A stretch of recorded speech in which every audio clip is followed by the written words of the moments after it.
Hello everyone and welcome back to our structured text programming course. I hope you are doing well. Today we will write a little program and we study how to attach the variable to PLC input, output, analog input and analog output. And let's start our project new. And let's give the name of our project demo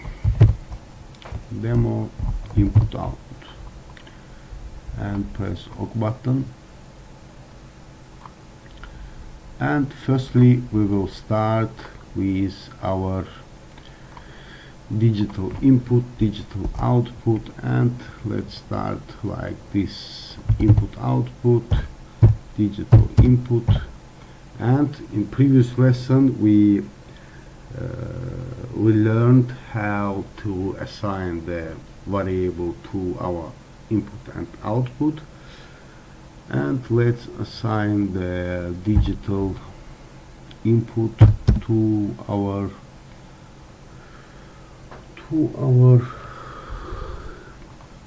PLC, and we use the %, shift and this one, and input is started from with a capital E and X, and then we used, for example, 1.0 is our address, and we use the bool variable.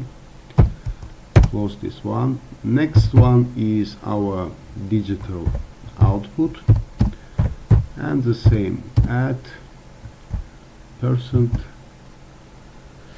and now the output is started with a QX, and for example we use 0.0 and the same bool variable.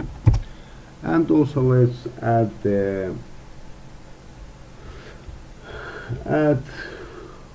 analog input, and let's write it down: analog, add the IX, and let's use 1.1 and use the word data type. And now also, if we want to retain some variable, we want to store some data in our PLC memory, let's use the retain block, retain section, and here let's write, for example, demo var, and use the real data type, and close var, and var, and var. Now let's compile our program. Go to this.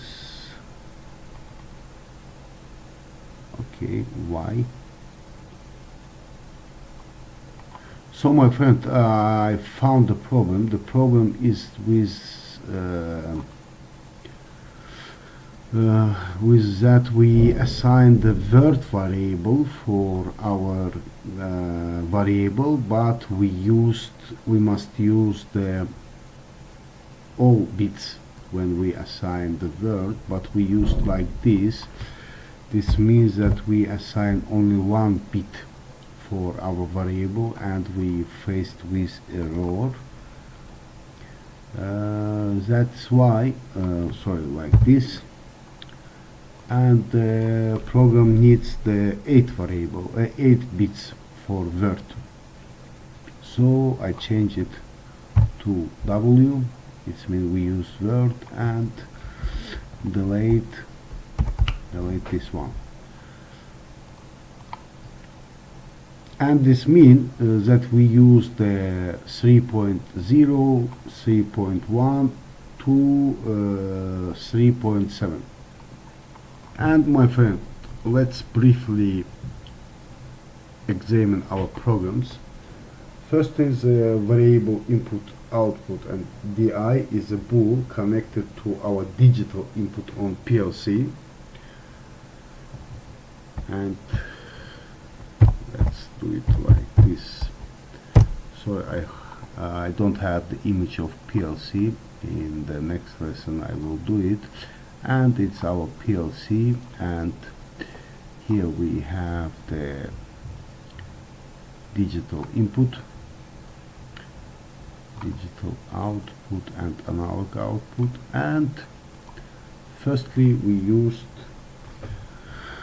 1.0 like this, and the next one, and also it's received its value directly from the sensor. That's why we don't assign or determine its value, because it's taken from the sensor, for example from the current temperature or the switch which they open or close.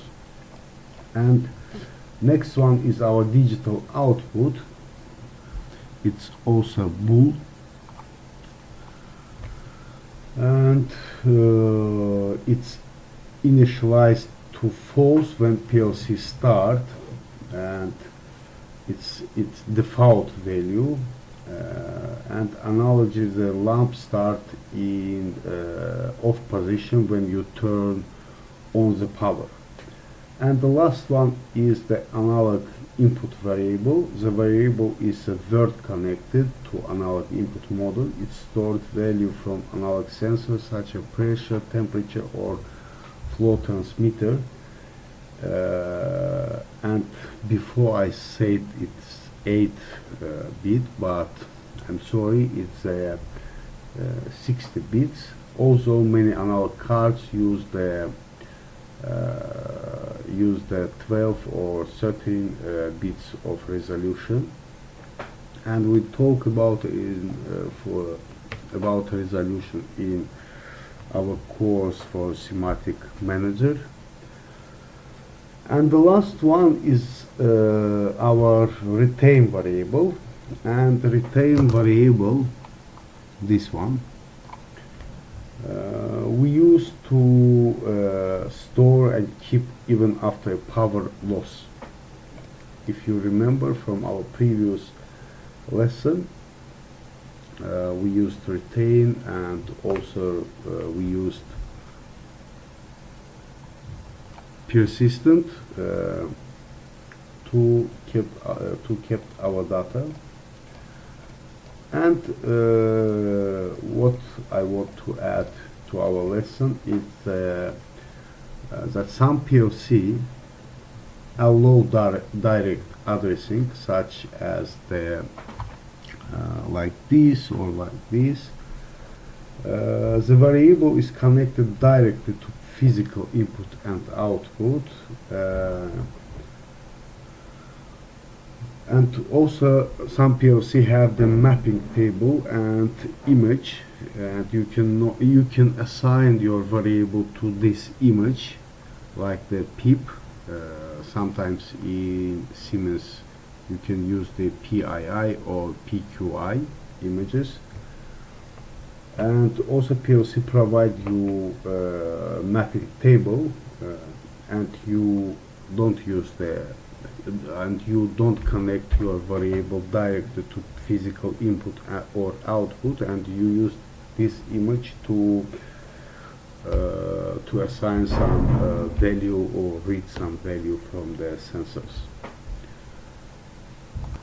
So my friends, today's lessons was a semi-practical lessons. We focused on understanding how variable scopes and input-output models work in PLC program. These concepts are very important because they are the foundation of all future PLC programming. And in the upcoming lessons we will spend much more time on practical exercise, real examples, and hands-on programming. so you can gain the real experience with the structured text. And that's all for today, my friends. I wish you good luck and good health and success in your learning journey. Don't forget to subscribe to our channel and leave a like if you enjoy this video and you found it helpful for you. Thank you for watching, and I will see you in the next lesson.